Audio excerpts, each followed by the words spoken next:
আসসালামু আলাইকুম guys, welcome back to new blog. তো আজ হচ্ছে রমজানের প্রথম জুমা।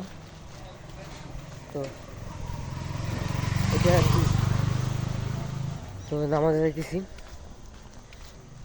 একটু লেট হয়ে গেছে। আসসালামু আলাইকুম গাইস, ওয়েলকাম ব্যাক। তো জুমার নামাজ তো হয়ে গেছিলো আগেই।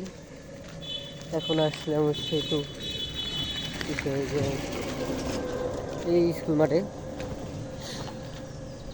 রোজার ভিতরে বেশি কথা বলা ঠিক না, এই কথা বলি আর ব্লগ করি। কোনো লাভ হয়েছে গাইস? কন আসলে লাভ নাই কোনো।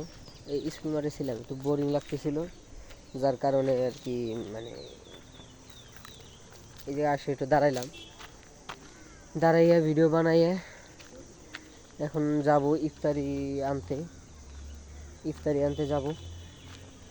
তো আজকে ভিডিওটা মূলত এই কারণেই করা যে আজকে আছে রমজান মাসের প্রথম জুমা, এই কারণেই। তো আশা করি ছোটো একটু ভালো লাগছে ব্লগটা। তো ভালো লাগলে লাইক শেয়ার কমেন্ট, দেখা হবে নেক্সট কোনো ব্লগে। আল্লাহ হাফিজ।